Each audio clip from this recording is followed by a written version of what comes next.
This is Unit 2B. It deals with energy resources and generators and production stages in particular. So on the left here we start with the sources of energy, and the sun is the ultimate source of a great deal of energy. So we have light arriving the Earth, and we have a number of processes here that lead to our energy sources. So the first one here is photosynthesis plus time, and by time we mean a lot of time, millions of years, and here again photosynthesis plus time. So if plant material becomes fossilized, embedded in the ground and turned into coal, we get an energy resource there, which is obviously a fossil fuel. And similarly oil and gas, here we're dealing with tiny sea creatures rather than trees. We also have photosynthesis in the short time scale, and we call that biomass, so that's growing oil and wood. We have convection, which is a more immediate effect, which results in air moving around on the surface, which we call wind. We also have light and winds driving evaporation and rainfall, which leads to hydroelectric power. We also have direct sunlight, which we use in a photocell, and that is the only one that bypasses the turbine generator stage and goes straight to the transformer and can be transmitted.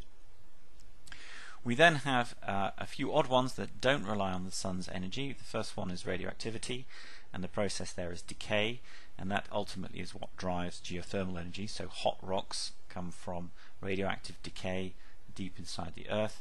We also have a more controlled, human-controlled decay in a nuclear reactor, and that makes the third non-renewable one. We cannot make any more of these. You cannot make more uranium, we cannot make coal, we cannot make oil. Down here we've got tidal, which weirdly actually comes from the kinetic energy of the Earth, although it's quite complicated. It obviously has to do with the moon as well. So there we have our energy sources on the left.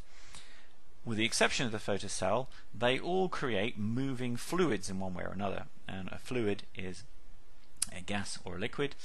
So a lot of them are burnt or create heat. All of these top ones here supply heat to water, which makes steam.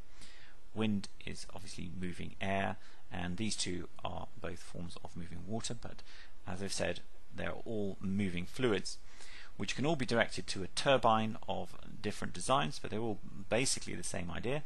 They turn left to right, or translational kinetic energy, into rotational kinetic energy, and if we connect that to a generator, we can create electricity. Now, a generator is basically a rotating magnet, usually an electromagnet, inside a coil of wire. So here we've got the electromagnet, here we've got the coil of wire, and if we have field lines cutting wires, then we get an induced voltage which leads to a current.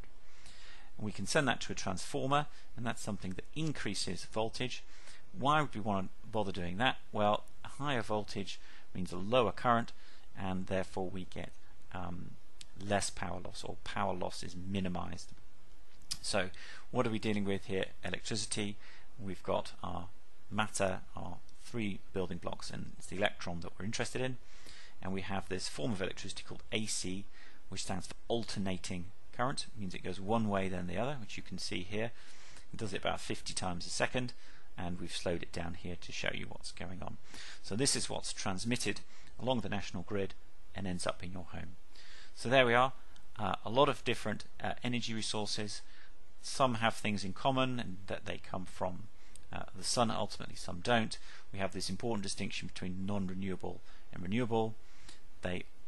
Most of them, with the exception of photocell, create some kind of moving fluids, which we send to a turbine, which turns it into rotational.